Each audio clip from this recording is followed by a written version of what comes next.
If this narrow strip of water stays dangerous, petrol prices get pricier, food quietly creeps up, and the cost of living crisis could get worse. You don't have to care about geopolitics for this to hit you. Energy prices don't wait for parliament, they react to ships, choke points, and fear. Today I'll show you why the Strait of Hormuz is a value on the UK economy, what's changing in shipping and gas, and what you can do this week calmly without panic buying.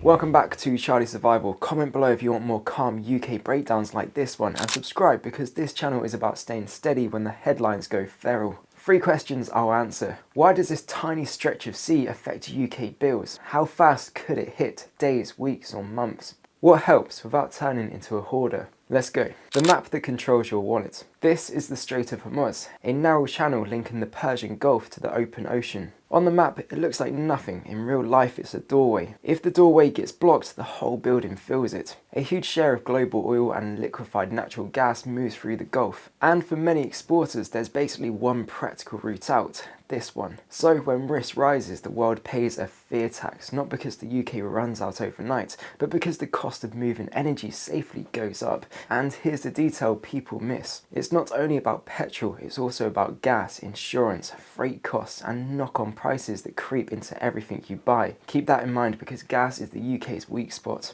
What changes first isn't politics, it's ship behaviour. When conflict flares, ships don't wait for a speech, they move or they stop.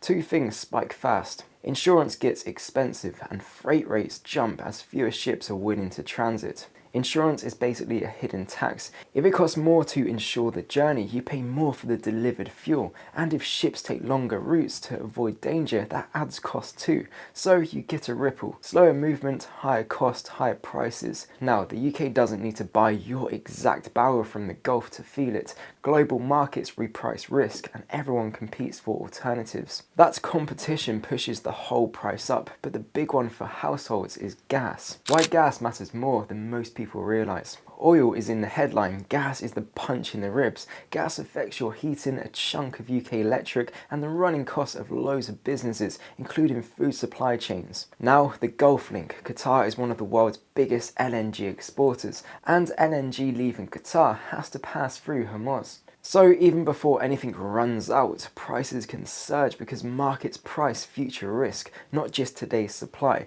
But there's another layer that makes this more serious than shipping risk alone. When production gets hit, panic accelerates. If shipping is risky, you can sometimes still move cargo at higher cost. If production is disrupted, that's different. Markets panic because it becomes, can we even make this stuff normally right now? And big energy infrastructure doesn't always restart instantly. That's why sustained disruption matters more than scary headlines. So I'm not saying UK blackout tomorrow. I'm saying if this drags on, cost pressure can filter into UK life. Which brings us to timing. How fast would I feel this in the UK? Some things move fast, petrol and diesel prices, shipping and delivery cost, and travel disruption. Some move slower, household energy bills often lag because of tariff cycles and price cap windows. So remember this phrase, watch the next window. If the shock fades quickly, it can settle. If it lasts, it can show up later in bills and broader prices. A simple way to watch it without doom scrolling, keep an eye on pump prices and whether businesses start adding quiet fuel supercharges to deliveries.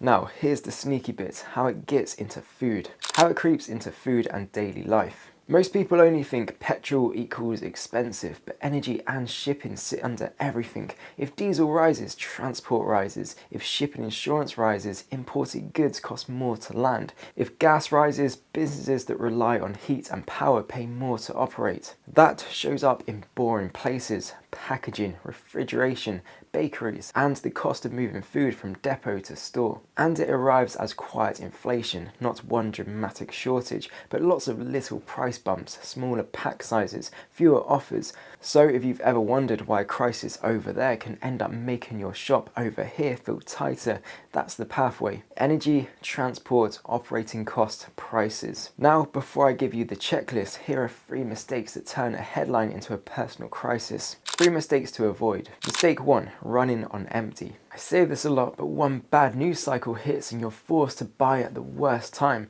Mistake 2, panic buying random rubbish. People clear shelves of things they don't even eat, then realise they brought stress instead of security. Mistake 3, getting emotionally hijacked. They doom scroll and share rumours instead of building a plan. The better move, small buffers, boring basics, simple systems. And if you want my exact UK realistic gear setup for blackouts, car breakdowns and gets home basics, I put it all in my Charlie Survival Amazon kit list. It's organised, simple and saves you hours. Links in the description. And because this video is about energy risk, my UK blackout checklist is free. It's linked in the pinned comment. When you download the checklist, you'll be the first to know about my upcoming course, the UK Crisis Readiness System. So if you want early access and launch info the moment it drops, the checklist download is the easiest way to get on the first to know list. Now, practical. The UK Disruption Ladder, 3 scenarios. Scenario 1, de-escalation. Risk drops, shipping normalises, prices calm. Scenario 2, practical disruption. Ships still move, but it's slower and more expensive. Fuel and food creep up in quiet inflation. Scenario 3, prolonged disruption.